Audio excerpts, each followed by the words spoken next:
They laughed when a dying billionaire with only 3 months to live adopted 5 homeless boys from the streets. But they had no idea within weeks he'd be fighting corporate betrayal, a brutal kidnapping, and a race against time to save not just his life, but the only family he had left.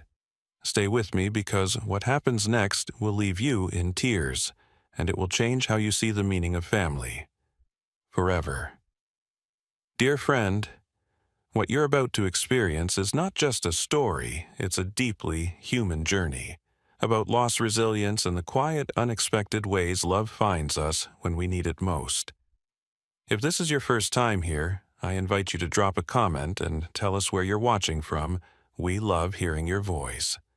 And if you're someone who believes in second chances and the hidden strength of ordinary people, and in stories that stay with you long after they end, consider subscribing and tapping the bell icon. We share moments that matter. Thank you for being part of this one. Now let's begin. The headline, blazed across screens in bold letters, met with jeers and disbelief. Another publicity stunt, some scoffed. He's lost it, others said. Few paused to wonder why. The man at the center of the storm was Nathaniel Barrett, a reclusive tech billionaire who had amassed a fortune of $15.4 billion yet had no one to share it with. No wife, no children. His Manhattan penthouse was filled with priceless art, but empty of life. His calendar overflowed with meetings, yet his heart had grown hollow with years of regret. That hollowness was cracked wide open one cold November afternoon.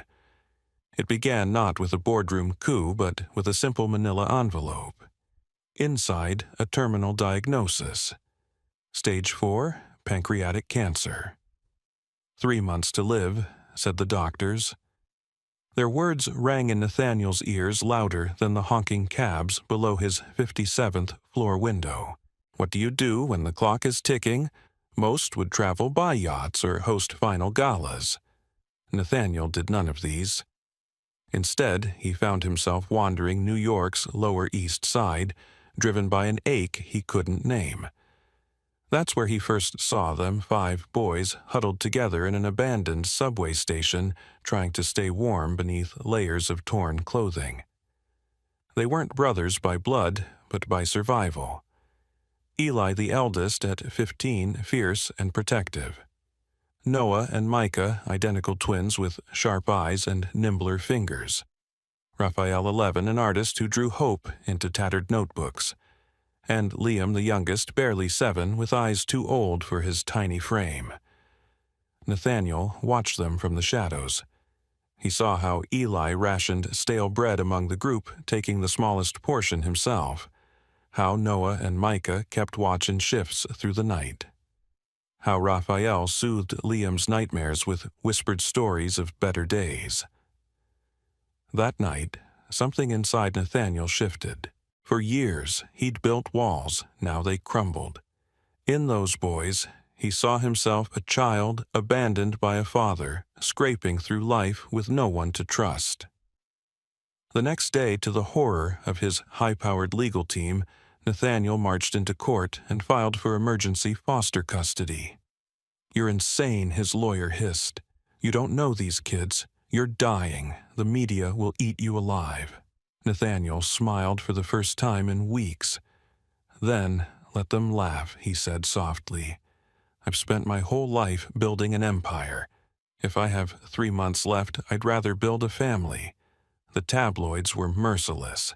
Dying billionaire's final folly headlined the New York Herald. Anonymous sources claimed he was mentally unstable. Twitter teemed with cruel jokes. But the boys were different. On the first night in Nathaniel's penthouse, they refused to sleep in separate rooms. "We stay together," Eli declared. Liam clung to Raphael's side, trembling. At dawn, Nathaniel found them all curled together on the living room floor, a tangle of limbs and dreams. He stood watching, throat tight. He hadn't cried since his mother's funeral at age 10. But in that moment, the dam broke. He knelt beside Liam, pulling a blanket over the small boy's shoulders. "You're safe now," he whispered. all of you. I promise." Promises had been broken so often in their lives that the words hung fragile in the air. But Nathaniel meant them with every fiber of his being. He had 3 months to turn promises into truth.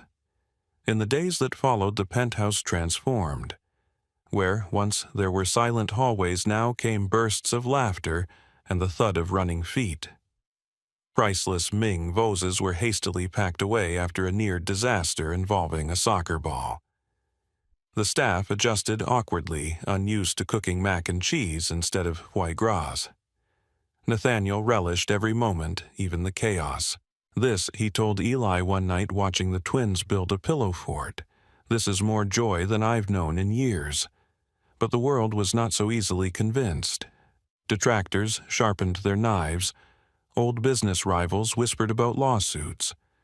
Worse, a hidden enemy from Nathaniel's past was about to emerge, one who would stop at nothing to claim the fortune now tied to 5 fragile young lives.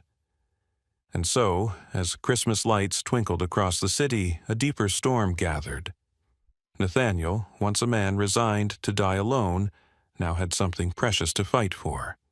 And fight he would.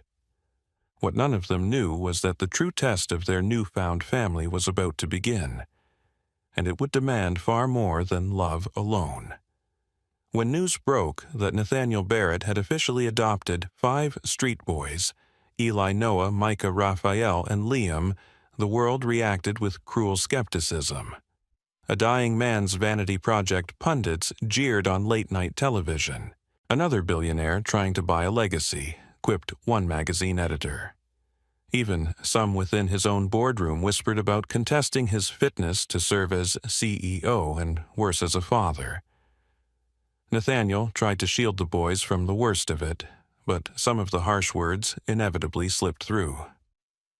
One afternoon, as Raphael flipped through a discarded newspaper in the penthouse library, he read the headline aloud, "Billionaire's New Pets 5 Orphans, or 5 Pawns."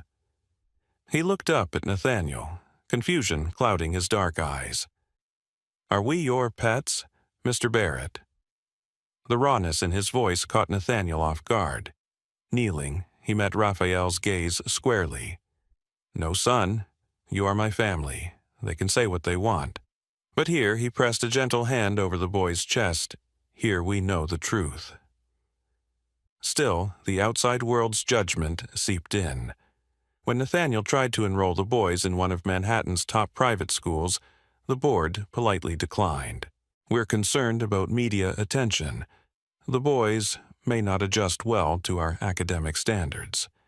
It was a thinly veiled rejection born of snobbery. Nathaniel fought back with resolve. He hired the best tutors money could buy, but more importantly, ones with heart. Soon the penthouse was filled with the scent of sharpened pencils, the rustle of books, and bursts of newfound curiosity. One crisp morning, Nathaniel stood outside the library door and listened unseen. Eli was coaching Liam through simple reading exercises. His voice patient, "Sound it out, buddy. You can do this." Liam's small voice wavered, then brightened as he read the word hope. Nathaniel's breath caught. A single word spoken by a boy who had once known only hunger and fear. It was in that moment he understood that hope, more than wealth or status, was the greatest gift he could give them. The boys, meanwhile, struggled with a different kind of hope, the fragile, unfamiliar kind that made their new life seem too good to trust. One evening, after a particularly difficult tutoring session, Noah snapped. "Why are we doing this? None of it will last. He's gonna die and we'll be back on the streets." His voice cracked under the weight of old wounds. Nathaniel, overhearing, didn't confront him right away. Instead, he waited until bedtime, then sat quietly beside Noah's bunk. "You're right to be afraid," he said softly. "I can't promise how long I'll be here. But I can promise this: while I'm here every day, you will be loved, protected, and taught to believe in yourselves. And if something happens to me, I've made sure you'll never be alone again." He handed Noah a sealed letter. "My will. You're all in it. and there are people who will fight for you no matter what. Noah didn't answer, but later that night Nathaniel found the letter tucked carefully beneath the boy's pillow. Yet, even as bonds deepened inside, the penthouse storms brewed beyond its walls. A scorned, former business rival, Clive Harrington, had caught wind of Nathaniel's declining health and the potential instability it brought to Barrett Industries. Behind closed doors, Clive plotted a corporate takeover. Publicly, he began leaking stories questioning Nathaniel's sanity. How can we trust a CEO making life-altering decisions while terminally ill? The first board meeting after the adoption was a battlefield. Nathaniel, gaunt but defiant, entered the oak-paneled room, flanked not by lawyers but by Eli, who had begged to come. When Clive sneered, "So this is one of your strays," Eli shot back. "Better a stray than a snake." The room fell silent. Nathaniel placed a hand on Eli's shoulder. "My son speaks for me today, and for the record, I'm fully capable of leading this company. But if you wish to challenge that he opened his medical file laying out the brutal facts of his treatment and prognosis, then let's do it in court." Clive blinked. The gambit worked. No one dared call a vote. But the stress took its toll. That night, Nathaniel collapsed. The boys found him barely conscious in his study, feverish and pale. "He's burning up," Raphael cried. Paramedics were summoned. As they wheeled Nathaniel out, Liam clung to his hand. "Please don't leave us," he sobbed. "Please." Nathaniel forced a weak smile. "I'm not giving up. I promise." In the sterile hospital room, surrounded by beeping machines, Nathaniel faced a brutal truth: he had given these boys love, but not the certainty they craved. When the boys visited the next morning, bringing clumsy bouquets and handmade cards, Nathaniel made a vow.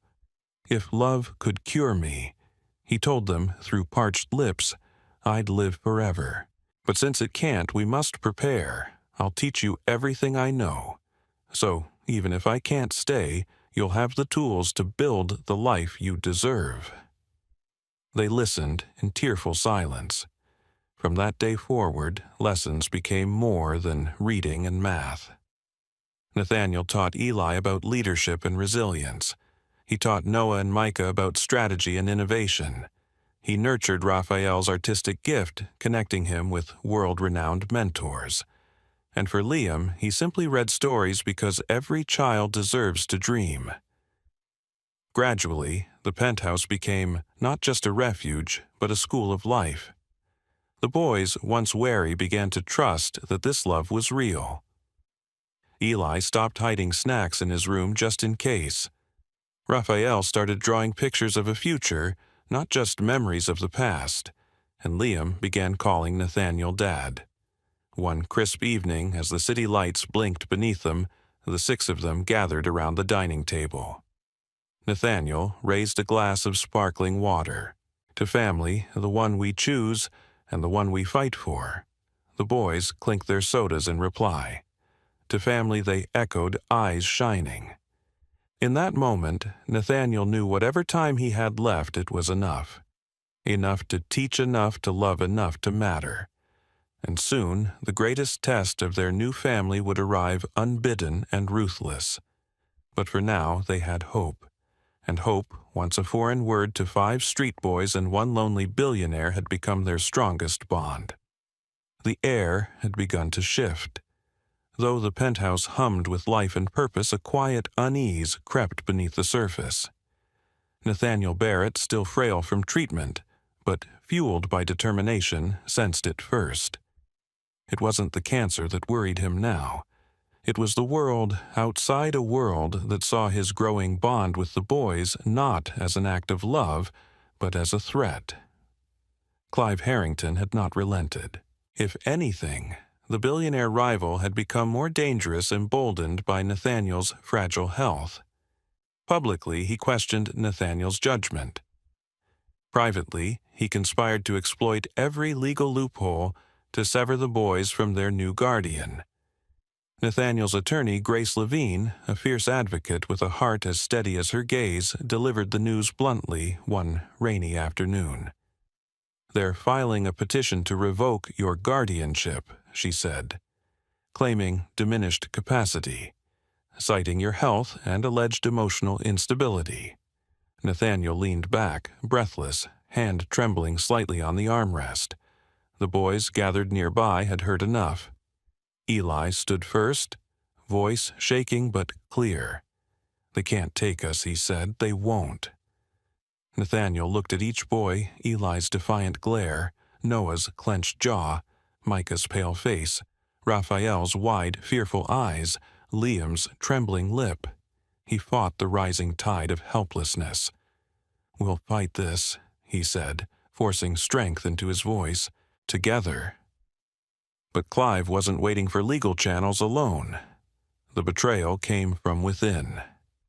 Late one evening, while Nathaniel was meeting with Grace, the penthouse's live-in housekeeper, Marta, received a call. Her estranged brother, drowning in debt, had been approached by Clive's men. The offer: forgive the debt if Marta delivered the security codes to the penthouse's private elevator. Terrified and desperate, Marta hesitated. But a second call came this time, threatening her nephew. In the end, she folded. The next morning, she left a sealed envelope beneath the lobby desk. Inside, everything Clive's men needed. The following night, as Manhattan slept beneath a blanket of stars, the betrayal unfolded. It began with the security system flickering for just a second, barely enough to notice. Then came the soft hum of the private elevator ascending at an unprogrammed hour.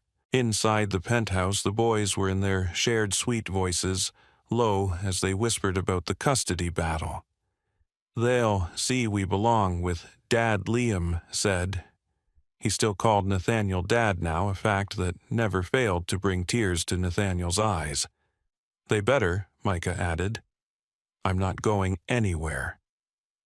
None of them heard the faint creak of the door or the hurried footsteps in the hall. Two masked men entered swiftly. One grabbed Liam first, muffling his cries.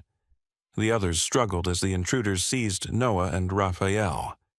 Eli fought hardest teeth, bared fists flying. "Let them go," he screamed. But the men were fast practiced. Within moments, 3 of the boys had been dragged to the service elevator. Only Eli and Micah managed to escape racing toward Nathaniel's suite in a panic. The commotion woke Nathaniel instantly. Weak but resolute, he forced himself upright just as Eli burst in. They took them. Eli gasped. They took Noah, Raphael, and Liam. For a moment, the world tilted. Pain surged through Nathaniel's body, but adrenaline drowned it. "Micah," he rasped, "call Grace." "Eli, help me up. We're going after them."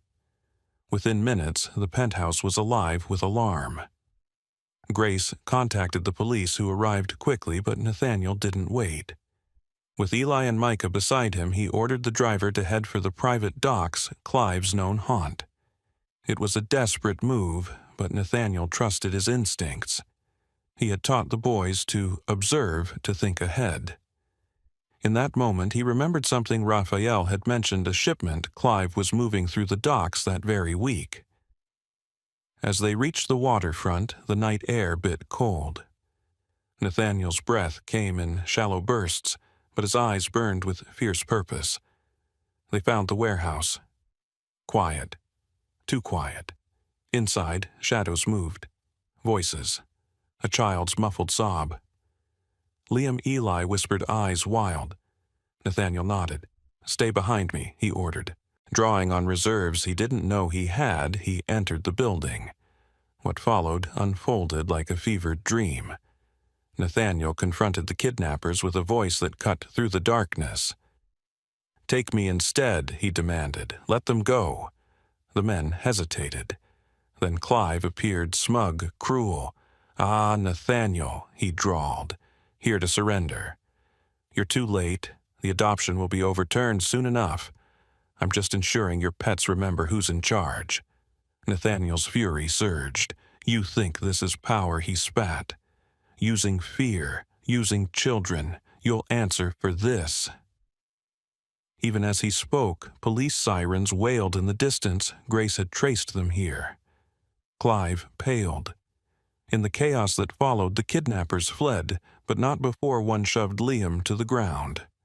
Nathaniel reached him first, gathering the sobbing child into his arms. Daddy Liam whimpered, "I was so scared." Nathaniel held him close, tears streaming unchecked. "You're safe now," he whispered. "I'll never let them hurt you again." One by one, the others were found bruised but alive. The police took Clive into custody. Back in the penthouse, the family huddled together beneath thick blankets, none willing to sleep alone. Nathaniel, drained beyond measure, kissed each forehead. "I failed to protect you tonight," he said, voice raw with guilt. "No," Eli said fiercely. "You fought for us. You came for us. That's all that matters."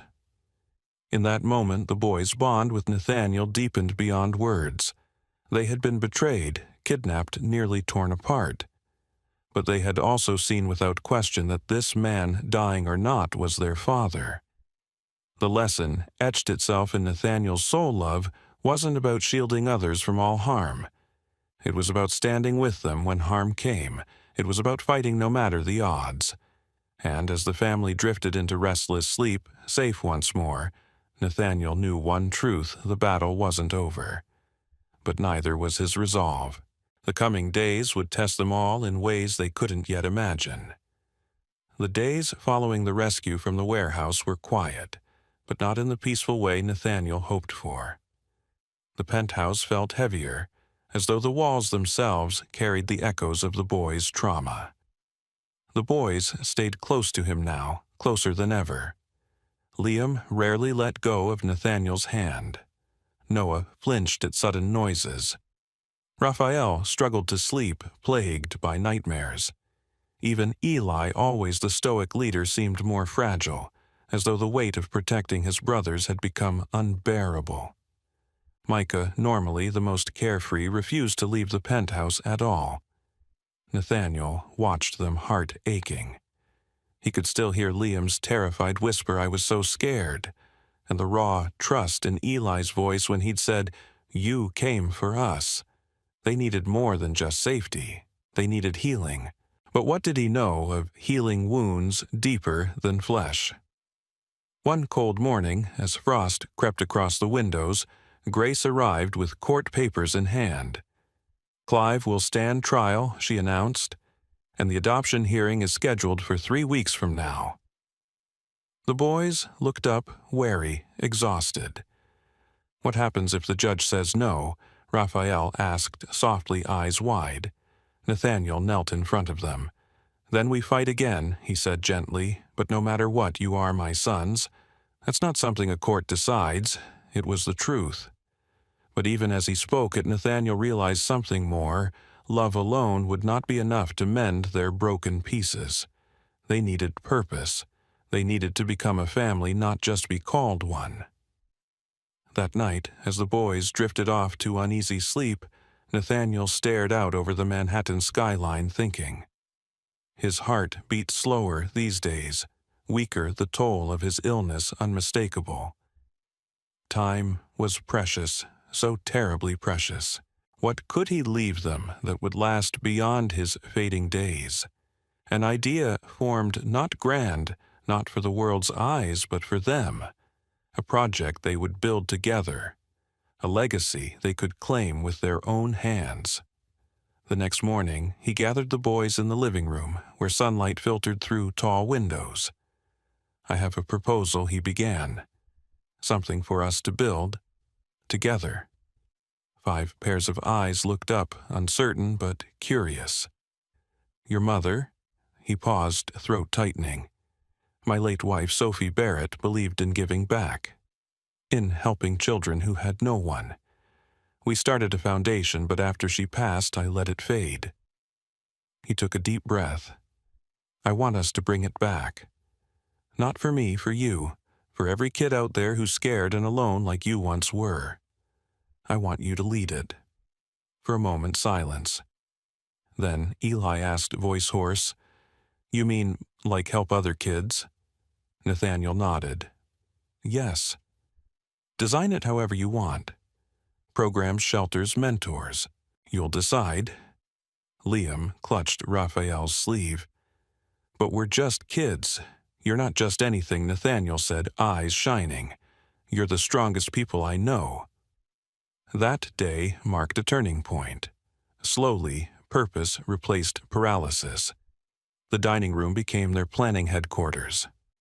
Blueprints and sticky notes soon covered every inch of the table. Noah dove into researching existing youth programs, his mind hungry for knowledge. Raphael, with his gift for words, began drafting a mission statement. Micah, braver with tasks than crowds focused on logistics, sketching floor plans and supply lists with careful hands. And Eli surprised them all. He began reaching out to contacts Nathaniel had long forgotten, former partners, charity leaders. His voice on the phone was calm, commanding beyond his years. Nathaniel watched them work, tears often blurring his vision. They weren't healing from the kidnapping alone. They were transforming. The fear in their eyes began to fade, replaced by a spark he hadn't seen since they first came into his life. One afternoon, as snow drifted past the windows, Liam tugged Nathaniel aside. "Dad," he whispered shyly, "can I help too?"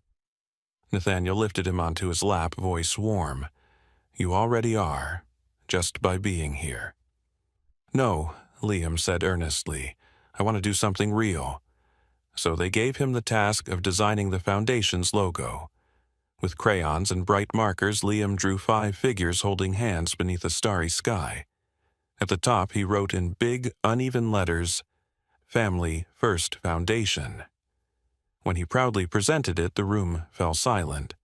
Then Eli knelt beside him, voice thick. "That's perfect, buddy." Nathaniel couldn't speak. The sight of those words, drawn by the smallest among them, cracked his heart wide open. The next days unfolded like a miracle. Donations poured in as news of their story spread, first small, then large. Anonymous gifts, handwritten letters. A wealthy donor offered an empty brownstone to serve as the Foundation's first safe house. For the boys, it was more than a project. It was a way to reclaim their story. Noah spoke about it one night over dinner. "We're not the kids who got taken anymore," he said quietly.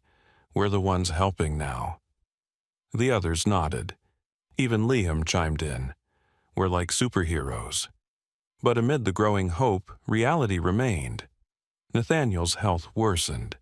Some days he could only watch from the sidelines, voice faint, skin pale. Yet he refused to show fear. One evening, after a long strategy session, Micah lingered in Nathaniel's study. "Dad," he asked hesitantly, Are you going to be here when the Foundation opens?" Nathaniel swallowed hard. "I hope so, son. I'm trying." Micah's eyes filled. "I don't want to do it without you." Nathaniel drew him close. "Listen to me, Micah.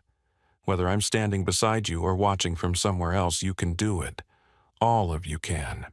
You've already proven it." Micah wept in his arms, and Nathaniel wept too. Because loving them meant knowing he might not be there for every step, but that they had to walk forward anyway. 2 weeks later, they held the Foundation's first open house. The brownstone was humble, but bright walls painted in cheerful colors, rooms filled with soft beds and shelves of books. At the ribbon cutting, Nathaniel stood with his sons before a crowd of supporters. His body trembled from exhaustion, but his voice carried strong. "This is what healing looks like," he told them. "A family forged in fire, choosing to bring light instead of more darkness." The crowd cheered, cameras flashed, but Nathaniel only saw the 5 boys beside him, his sons, his heart. Afterward, in the quiet of the empty building, Eli hugged him fiercely. "You made this happen, Dad," he said. "No," Nathaniel whispered. "We did, and though the road ahead remained uncertain, One thing was clear. In building this foundation, they had built themselves. A family not broken but whole. As Nathaniel gazed at their faces glowing with hope, he knew they were ready for whatever came next. The morning dawned cold and crisp with a rare hush settling over New York City. Snow dusted the streets in soft layers, muffling the usual city noise. Inside the brownstone that now housed the Family First Foundation, the air buzzed with a different kind of energy. It was the one-year anniversary of the foundation's opening, and word had spread far beyond what any of them had dreamed. Today wasn't just an event, it was the event. Media crews from across the country had gathered, eager to cover the remarkable story of a dying billionaire, and 5 boys from the streets who had turned tragedy into hope. But in the upstairs bedroom of the penthouse, a quieter scene unfolded. Nathaniel sat propped against pillows, pale and frail, his breath shallow. The cancer, once slowed, had surged back with brutal force. The doctors had given him weeks, maybe days.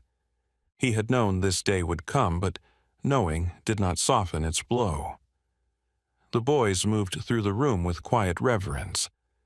Liam clutched a well-worn stuffed lion. Raphael held a folder of prepared remarks, though his hands trembled. Noah sat by Nathaniel's side, holding his hand gently. Micah adjusted the soft-knit blanket across Nathaniel's legs, a task that had become routine. And Eli, strong-composed, Eli stood nearest the window, his shoulders set with quiet determination. Nathaniel gathered his strength. "You boys ready?" His voice was thin but warm. Eli turned his jaw tight. "Only if you'll be there with us." A faint smile touched Nathaniel's lips. "Always. In here." He pressed a trembling hand to his heart. They all leaned in as if drawn by gravity. It was Raphael who broke a first, tears spilling as he whispered, "I don't want to say goodbye." Nathaniel cupped his cheek gently. "No goodbyes, just see you later." The moment stretched tender and aching as though the world itself was holding its breath. Later that morning, the foundation's atrium overflowed with guests, supporters, city leaders, families whose lives had been touched by the work of 5 remarkable young men. The marble plaque dedicating the building gleamed beneath a banner that read, "Legacy of Love." At the appointed hour, the boys took the stage together. No adults spoke for them. This was their moment. Eli stepped forward, first voice steady, though his eyes glistened. "A year ago, we were 5 kids without a future. Then someone saw us not as problems to be fixed, but as people worth loving." He glanced toward the second-floor window where Nathaniel's silhouette could be faintly seen. The room grew, still the weight of the moment palpable. Noah continued. "He taught us that being a family isn't about blood. It's about who shows up, who stays when things get hard." Micah spoke next, voice small but clear. "And that helping others helps heal yourself." Raphael, hands still trembling, read from his prepared notes, though his tears blurred the words. "Our foundation has given shelter to over 200 kids this year. That's 200 futures that didn't have to be lost. We did this because someone believed we could." Finally, Liam approached the microphone, clutching his lion. "And we're going to keep doing it, because that's what Dad wants." The word "Dad" rippled through the crowd, soft gasps and sniffles rising. Then came the moment no one would forget. As the boys stepped down, the crowd stood and began to applaud softly at first, then swelling into a standing ovation. Camera flashes lit the room. Tears flowed freely, and for a single breathtaking moment it felt as though the entire world had stopped to honor, not wealth, not tragedy, but love born of the unlikeliest of places. Upstairs, Nathaniel watched through tear-filled eyes, his heart so full it ached. Grace sat beside him, dabbing her eyes. "They did it, Nate. They really did." He smiled faintly. "They were always going to. I just got to see it." Later that night, long after the crowds had gone, the boys returned to Nathaniel's side. The room was dim, soft jazz playing in the background. "I'm proud of you," Nathaniel whispered, voice barely audible now. "So proud." "We love you, Dad," Eli said, voice breaking. "Love you, always," Nathaniel breathed. And with his sons holding his hands, hearts forever entwined, Nathaniel Barrett passed peacefully into the night. The world had stood still that day, and somewhere beyond it, a man who had once feared dying alone left this life surrounded by love, his legacy carried in the hearts of 5 extraordinary boys who would continue his work for years to come. Because sometimes the greatest riches are found not in what you leave behind, but in who you lift up along the way. As we close the chapter on Nathaniel Barrett's extraordinary journey, let's take a moment to reflect on what we've just witnessed, a story not of wealth or power, but of redemption, love, and the unexpected ways life grants us second chances. Nathaniel Barrett began as a man defined by his fortune, isolated at the pinnacle of success, yet hollow within. Given a grim diagnosis, only 3 months to live, he faced what many of us fear most, dying alone. But in that darkest moment, fate brought him 5 boys, Eli, Noah, Micah, Raphael, and little Liam, survivors of the streets whose resilience and loyalty would change everything.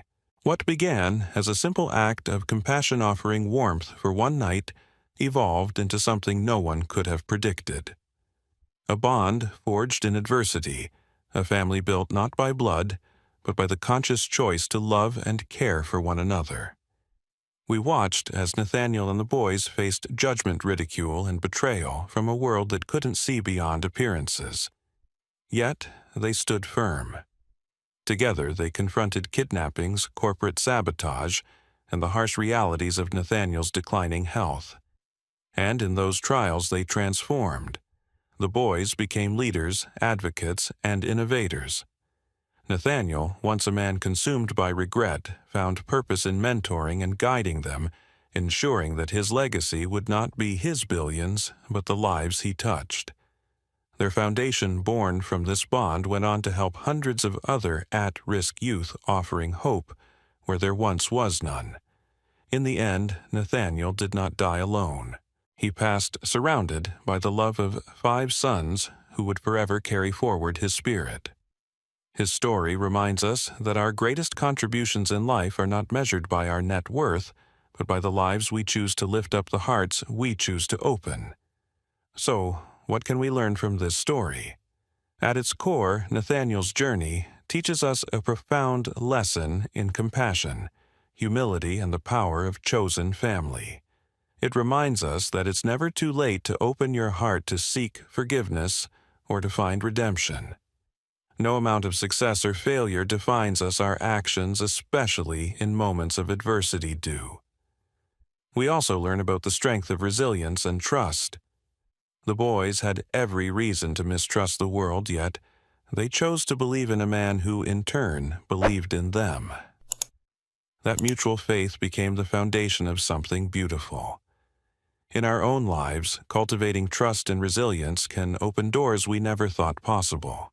Another powerful takeaway is the importance of purpose beyond self. Nathaniel's final months were no longer about counting down the days, but about making each day count.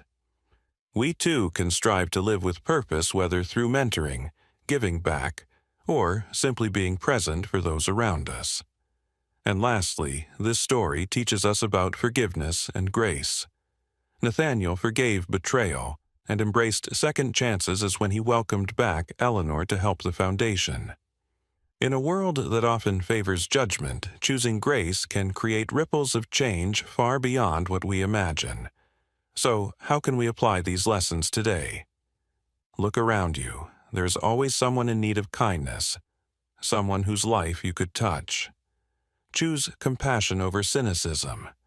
Offer trust even when it feels risky. Seek out purpose in your daily life. No act of goodness is ever wasted. And remember, family is not limited to those we are born to, but to those we choose to stand beside. If Nathaniel Barrett and 5 boys from the streets could teach us anything, it's that love, hope, and purpose can bloom in even the most unlikely soil. If you found this story moving, please consider subscribing to our channel. Your support encourages us to continue sharing these powerful true stories of resilience, hope, and human connection. Thank you for watching, and we can't wait to bring you the next inspiring chapter. Stay tuned and take care.